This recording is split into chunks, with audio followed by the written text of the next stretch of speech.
What's up, everyone? Aaron Egler here with your Friday afternoon extra cheese, coming to you live from the LiveX studios where I'm all alone. No one here to guide me. I think that's the words. Juan's here. I'm bored of this BS called off-seasons. Well, only a final stretch here to go. They'll be back on the practice field soon for OTAs, and then we'll have a little bit more to talk about, and then the mini camps, and then a break happens where they get about 5 weeks off. That's the real dead time. But I hate everybody jumping in. Aaron Harper Jr., what's up? Nathan, yes, the Raiders really didn't get to the quarterback, especially after they traded away Mac last year. Any cool draft war room stories that you know of? No. As Gutekunst said on my podcast, the Packers really do believe in, what happens in the draft room stays in the draft room. Throughout the years, I've never heard much of anything. We've gotten those little glimpses of Elliott Wolf giving Ted Thompson a fist bump, but outside of that, they like to keep it on lockdown. Tim, what's up? Thanks for joining me, man. Afternoon egg. All right. It's the ultra cheese. There you go, Nicholas. That's a different name for it. Ultra cheese rather than extra cheese. Do we bring in another running back? I doubt it.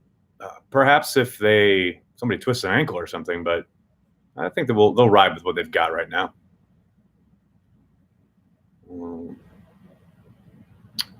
Mike, what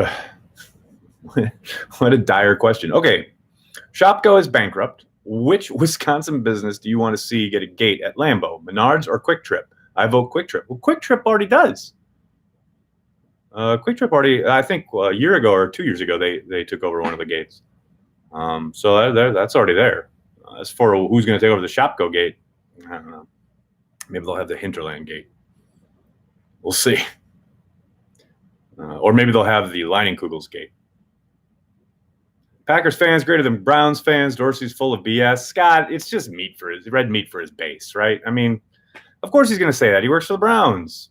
It's not that big a deal. It's like the week when they were going into Cleveland, and he had really, I think, just been hired, and Hundley was starting for the Packers, and everyone was, oh my God, what happens if they lose to this team that hasn't won all year, blah, blah, blah. And Dorsey that week said, the Browns are going to beat the Packers. We all know that didn't happen. It took overtime to do it, but, of course, yeah, he's playing to his base. It's no thing.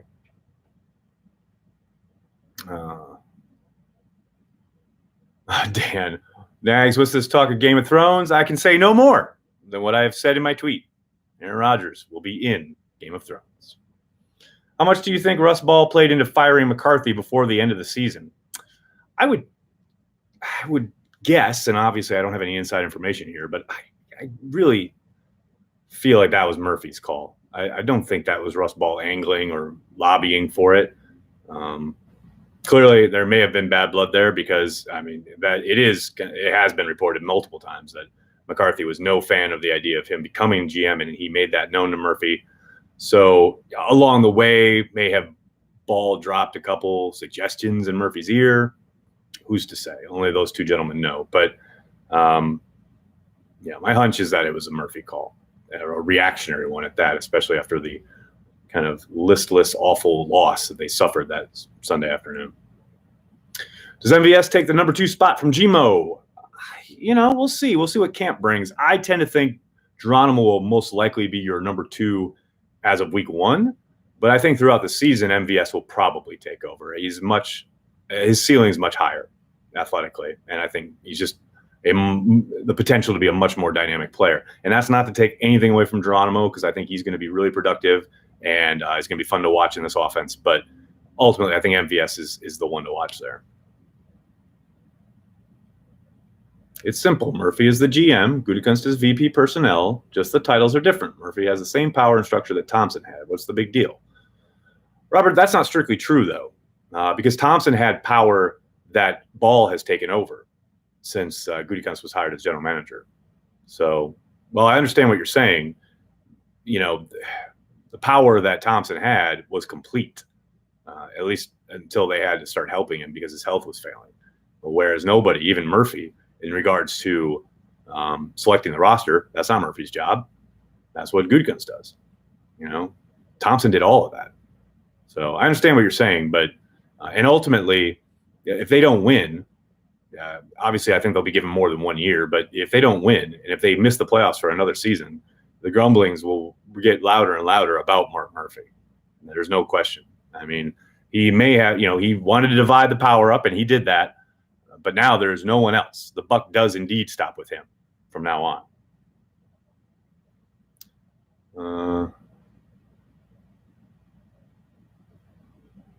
Okay, Aaron Spina, sorry. Is Silverstein just the worst? His article ripping into the new hierarchy format just screams of clickbait.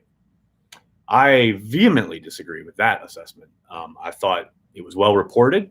I thought he talked to a lot of different people from a lot of different angles. Obviously, I think if it bleeds, it leads is a time-worn thing in the news business, right? And was the negative angle played up a little bit? Yeah, sure. But Tom is one of the best in the business, and I thought he did a really good job of delving into kind of the dynamics of everything going on in that building. And that's a tough job, especially in a building where they have taken great pains to try and keep things locked up. They have famously jettisoned people who were talking to the media or had been sources for stories in the past, etc. Now, obviously, there are people outside the building who will have things to say and angles to take and agendas. And sure, they were given a little bit of a platform in that piece. But I thought he did a good job of making sure he talked to the Packers. It wasn't a hit job. Murphy and the Packers were given opportunities to respond and correct what they thought was incorrect. So clickbait, for me, I would have liked to have seen the year play out and then have Tom revisit the transition.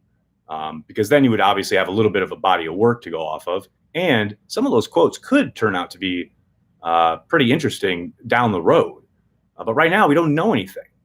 We have to let it play out. And I think everyone who has misgivings about the setup, including myself, I'm a traditionalist. I thought they should not have, and it sounds like Gutekunst thought he was, interviewing for a job where he had the Ted Thompson job, full authority.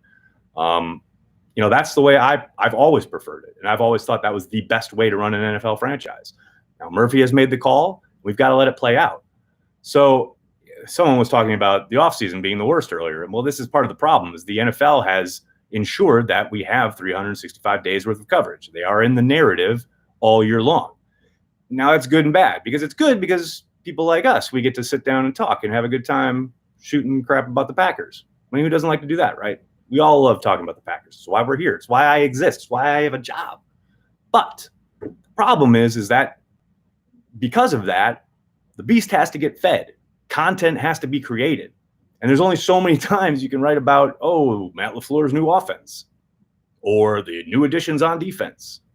At some point, you have to come up with other story ideas. And Tom had the idea of looking at the hierarchy and looking at the transition from the firing of Mike McCarthy to the hiring of Matt LaFleur and how that transition is going. That's not clickbait. That's a legitimate subject. So yeah, I like I said, I just have to completely push back on the characterization there of both Tom and his piece because I thought they were both very good. Chad's hot take: I hate the Vikings more than the Bears, although Bears are right behind them, almost tied. I put up on Twitter a couple of weeks ago, the Bears still suck, and they always will, but they have a long history with the Packers, and there's a history to draw from. And indeed, without Papa Bear back in the day, the Packers wouldn't exist. He helped them survive. And so there's a begrudging respect that I have for the Bears. The Vikings, talk about a soulless husk of a team. I mean, their bird-killing stadium with tax dollars, without championships. They had to steal a soccer chant, for God's sakes. That's how bereft of history they are. The Vikings are the worst. Are you surprised we didn't address the inside linebacker position since Oren can't shed a block? Well, John, I would suggest waiting to see if he has learned how to. Many players make that jump from year one to year two. What he did last year is not necessarily prologue to what you're going to see this year. But no, even if he never develops into what they would hope he could be on all three downs, doesn't surprise me at all because that's the nature of this defense and the way Mike Pettin wants to utilize his personnel. He wasn't rolling out 6-7 defensive backs last year because, out of necessity, although sometimes I think when the injury struck, he probably was. But ultimately, he wants to play with athletes on the field, guys that can get sideline to sideline and can cover in the passing game. The number one goal of every defense in this league now, because points are up, passing yards are up. You got to be able to cover. So, and I think Oregon can do that. And I think teams will continue to try and run power football at the Packers until they prove they can stop it. And as far as getting bigger bodies in there, remember last year when they went and got Morrison, in a trade late in camp, and he came in for the minimal times that they utilized, heavy personnel on defense, he was fine. I just think in 2019, if you're emphasizing inside linebacker, you're doing it wrong. You're in base 80%. I'm sorry, you're in nickel 80% of the time, which is base this day and age. So I wouldn't expend draft capital on an inside linebacker unless he was all world. You thought he was going to be Ray Lewis, projecting him to be a Hall of Fame player. Then I'd pull the trigger. But outside of that, I think they're fine. Did Breeland price himself out of Green Bay, or were they more confident in Tony Brown? Andrew, that's a really good question. I would suspect a bit of both. I think Breeland wanted to get paid, but I also think that Tony Brown made a real good case for himself down the stretch last year. Those last couple of weeks, I thought he played really well, and we'll see how he develops. I mean, I've been saying all offseason, he's my guy to watch as far as making that jump from year 1 to year 2, but it is up to him. He's got to put the work in, and we'll see what happens once he hits the field, but I really like what they have there, and it would appear the Packers do too. Kevin, nobody knows. Truer words were never spoken. I grew up in western Wisconsin during the Favre-Rodgers turnover. I will never get over the Favre bandwagon jumping. It was ground zero. I am, as a result, a huge Tracy Porter fan. I respect the Bears. Nathan, that is quite the screen. Do you think Tremont will switch back to mainly corner since we have Amos and Savage now? And who do you think will be our third safety if it's not Tremont? Cooper, he'll definitely be switching back to corner full-time. He's already spoken on that, as have the coaching staff and Brian Gutekunst. And as far as the third safety, I think you're going to see Josh Jones quite a little bit. But we'll see. We'll see who rises to the occasion. But they'll definitely be, obviously, Amos and Savage will be your 1-2 punch at the safety spot. And then I think Jones will be the first up off the bench. All right, I'm done. Nagler can't answer one legit question I had with 7 people in the chat. I don't know what you're talking about. But, boy, bye. Poor Kumaro looks like he is destined for his 7th or 8th team. TD Jesus, we hardly knew ye. Mark, I don't know. I fully agree with your assessment there. I think he's got a good shot to make this roster. We'll see what happens. Hey, Nags, sorry, I'm late for the party. The party called extra cheese. That's right, baby. Safety behind Amos and Savage, in my opinion, is lacking. I mean, I've said a couple of times, I think that is the one spot where they're still a little light, but we'll see what the rest of the offseason brings. Possible cuts on other teams. Maybe someone jumps up in OTAs. We'll see. When is Jeff Janis going to break out? You guys are the best. Will the Packers trade Mike Daniels? What value could they get for trading Mike? Maybe A.J. Green? Whew. That sounds like a fantasy football trade. I highly doubt Cincinnati is going to trade their best player. Okay, maybe tied for their best player for a defensive tackle heading into his last year of his contract, his second contract, mind you, coming off of a pretty significant ankle injury. That just ain't going to happen. Could they trade him? Possibly, but I think it would have to most likely be for a day 3 pick, and I don't see them doing that. I think he's much more valuable on the roster and playing out his final year. Nags, are you happy with the moves Gutekunst made? That is a very big question. So far, yeah. The one spot, I asked him about it on the podcast. The one spot I'm a little concerned is backup quarterback and riding with Kaiser. But hey, maybe LaFleur turns out to be the quarterback whisperer that Kaiser has needed all his life. We'll see. As Rodgers and the rest of the offense get to grips with LaFleur's offense, will it fall on the defense to perhaps carry Green Bay throughout the first few weeks? Yes and no. I mean, traditionally in the NFL, those first week or two tends to favor the defense because it's much more read and react, and you don't have to work in concert quite as much as you do on the offensive side of the ball. However, I think with the rule changes and the rule emphasize, it sure has helped offenses get off to a faster start. All of that said, the offense has got to pull its weight regardless. Would it be nice if they got a little extra help from the defense? Absolutely. And they've been given every tool they could ever possibly need. I mean, the big talent influx has been on that side of the ball. So obviously you want both cylinders, everybody running on all cylinders as soon as you hit the ground running on week one. Does that always happen? No, of course not. But they've got the talent to do it. Let's see what Pettine can pull together. Josh Jones is a bust, right? I don't believe so. He may be a disappointment considering his draft position, but all players have value, and he still has value. For all that gets made about his bad angles and his missed interceptions, etc., I can show you plenty of tape, especially down near the line of scrimmage, where he is a very effective player. It's all about how he's used and when he's kind of given the green light, so to speak. I think he can rush the quarterback. I think he can help you in run support. And I still think he's got the athletic ability to work sideline to sideline. Where he gets in trouble is deep, playing center field, having to line up against some of the faster offensive weapons that teams like to throw at him because they know they can take advantage of him that way. But I'm far away from saying the kid is a bust. That's that time we signed Cledius Hunt. Those were the days. Is Kevin King a bust? No. Aaron, have you ever spoke to Vic Ketchman? Why, yes, I have, on more than one occasion. What's funny is that when he was hired, I met him at the Combine, and I told him how much I enjoyed his work, which was true.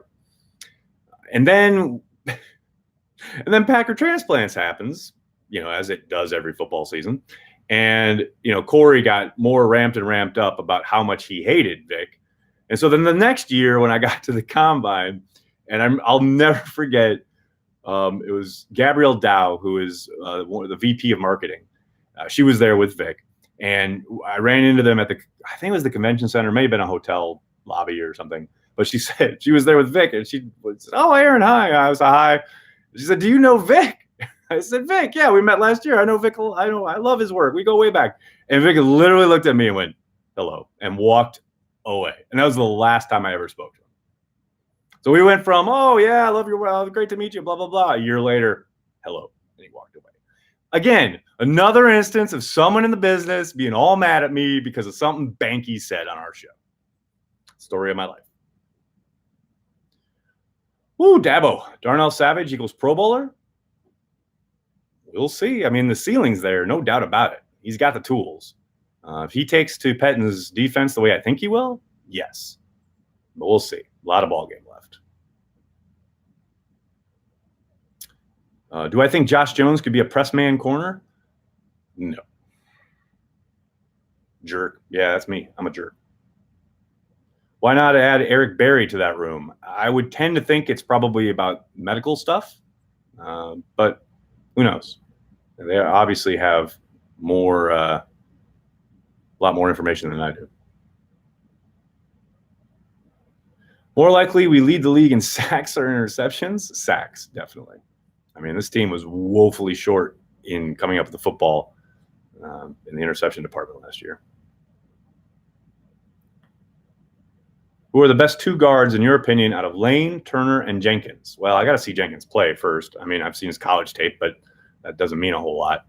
I think Turner can definitely hold up, and I like Lane to bounce back. So ask me again a couple weeks into camp. I got to tell you, I started reading Packers stuff with Ask Vic. And Nicholas, here's the thing, all right? I don't mean to turn this into a Vic thing, but I really liked him at first with the Packers. I know he rubbed people the wrong way, but I thought he was really engaging, and I thought he brought a lot to the table. Yes, he talked about the Jaguars too much. Yes, he talked about the Steelers too much. But I thought for an overall perspective on the game of football, he had one, and a pretty informed one. Later on, yeah, it got to be a bit much, and I know it turned a lot of people off, and that's probably why the Packers decided to move on. But I enjoyed his work. when he was writing for the Packers. And, I can't say anything else other than I understand why he didn't want to talk to me or didn't want anything to do with Cheesehead TV. What do you think of the draft? Noodle Bomber. Very promising. I thought they addressed a lot of areas that they needed to. It's all about, projecting and gelling and getting them fit to the scheme, etc. I know it wasn't a sexy draft. They had a lot of meat and potatoes type of selections, but I think it could offer big rewards down the stretch.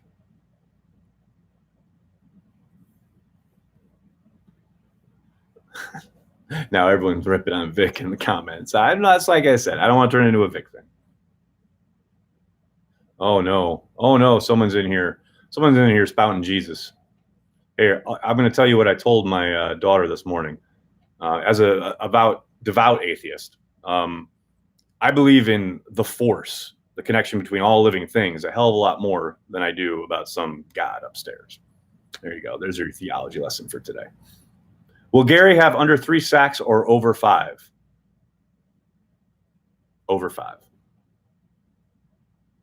No religion. Here's the fun thing, Noodle Bomber. I can talk about whatever I want because it's my channel. That's what's awesome. Darius Shepard, slot return guy. He's got the opportunity to be the return guy, no doubt about it. As Brian told me on the podcast, that position or that ability / opportunity is wide open. It is nobody's job at the moment. Nobody's job to lose. So Shepard's got as good a good chance as anybody. If he can come in, and it's not just about being a returner, he's got to be able to work on coverage as well. But if he shows an ability there and turns some heads, yeah, he's absolutely got a shot to stick. There's one true Jesus. It starts with TD. That's phenomenal. Oh. Will Robert Tonyan take a big second-year leap? I hope so. I really like his game. I love his attitude. He really showed a lot of promise last year, caught everything except that 4th down pass in week 17. But yeah, I really hope so. Again, a lot of that all comes down to the player when they make these adjustments and or developments from year 1 to year 2. There's nothing to suggest that he can't or won't. But yes, I think the ceiling is there. I think he's just scratched the surface of his potential. And I'm excited to see what else he can do. I just love the depth of the team. Seems like quality of projected starters and backups is better than we've seen in maybe 5 years or more. Do you agree? Your thoughts? John, the potential is definitely there. Now, it's always hard to make any kind of determinations before I actually see these people on the field. And even now, I thought about going and trying to beg my way in to see an OTA or a mini camp practice. But, they're running around in shorts. It doesn't mean a whole lot. The exciting time will be when they put the pads on this summer and we start seeing, the separation of who can play and who is having trouble, etc. at this level. Because it's all about, all right, great, you dominated in college. Everybody on that field dominated in college. Now, can you do it again, beating the man across from you who is the 1% of the 1%? And that's where it all starts. So I agree with your assessment as far as on paper, it looks pretty deep and they look very promising. But I can go back the last couple of years, maybe not this past 2, but even before that, where articles were written in the summer about how deep they were. And then literally by October, it was, oh my gosh, they have no depth. And everything we thought in the summer was all wrong. So we'll see. Like I said, the promise, definitely there. And I definitely see it. But I also have to see it on the field. Does Montravius Adams figuring it out make letting Daniels walk easier? Among a lot of other things, yeah. It's just, I keep saying the same thing over and over again, and I'm sure people who are here regularly are probably tired of hearing it, but it is so rare that they give out third contracts, let alone on the defensive side of the ball. It's not a slight to Mike. It's not a slight to his game. They've obviously drafted and found unearthed talent along the defensive line, whether it's Montravius Adams, whether it's an unexpected contribution last year from Lancaster. You've got a lunch pail guy in Lowry. Now you've got Gary and Zadarius Smith who can both kick inside on passing downs. So you've got a lot of working, usable parts there. Not to mention the kind of, king of the castle. You got Kenny Clark, your former first-round pick, who's now got his fifth-year option picked up. He's under contract for at least 2 more years. Got a lot of pieces to work with, a lot of promise. Oh, and I'm not going to forget Fidel Brown. They picked up from the Raiders last year. He actually played pretty darn well down the stretch last year. So, and any one of who knows? The thing about needs is so look at Jason Pierre-Paul down in Tampa. All it takes is one day, and all of a sudden your needs are a little different. But right now, I think guys like Montravius Adams probably make it a little easier for them to make the decision to let Mike walk next season, if that is indeed the case. More production, Gary or Clay? Whew, that's a really good question, David. Let me answer that again. Let me answer that after training camp. How much will Cobb be missed in the slot? I like Randall. You guys know Randall's my guy, but probably not much, simply because of the availability factor, and he hadn't been the last 2 years. It's so hard to say they're going to miss a guy who they just hadn't had on the field much of many games the last 2 seasons. So, maybe it forces Aaron to open up a little bit more and search for other guys, rather than lock on his favorites. We'll see. Adams took that big of a jump last year. Down the stretch, if you're talking about Montravius, I believe, down the stretch, he did play much, much better. I was actually kind of worried about him early on in the season. But, he really developed, to my eyes, that last kind of month and a half. I thought he played much, much better ball. Any other Ted stories? Love the Carroll story. Thank you, Matt. Nothing that leaps to mind right now. I've said often I loved being in the press box when he was there. My favorites are probably when they were 4 and 6 before they ran the table. They would be. I remember down in Tennessee. He's always sitting next to Murphy, and they were down like something 50-4 or something, 50-7. I don't know. It was a huge discrepancy, and it was in the second half, and the Packers had the ball, and they picked up. Aaron completed a pass for 6 yards on a comeback or something. They picked up a first down, and it had been totally quiet up until then. And then you just heard 10 go, oh, there you go. All right, there's a first down. There we go. It's like a guy searching for a needle in a haystack of hope right there. But Ted was the real one. I'm gonna miss him. Who's the slot receiver week 1? All of them. I mean, I keep saying this, but they're going to run everybody there, especially early on. I think Kumaro probably has the best shot to kind of jump out there to be a specialist in the slot. But as far as utilizing the slot receiver, I think you'll see Adams in the slot. You'll see MVS. You'll see EQ. You'll see Kumaro, maybe even Trevor Davis. Who knows? But I don't think there will be a dedicated slot guy, at least early on. All right, everybody, I'm going to have to jump. Thank you so much for all the questions. Sorry if I couldn't get to yours. Hope you guys have a great weekend. Make sure you're tuning in to all of our stuff here at the Cheesehead TV YouTube channel. Make sure you like, subscribe, tell your friends, tell your family. And if you're so inclined, join us on Patreon. Support what we do so I can do more actual Packer dailies and not have to shoot on my laptop every day. But Patreon, if you want tickets, if you want to see the Green Bay Packers in the 2019 season, go to the Ticket King. At cheeseheadtv.com, we have a link to Ticket King on our page.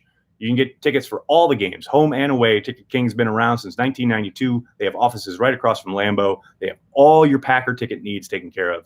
Check them out. Thanks a lot, everybody. Have a great weekend.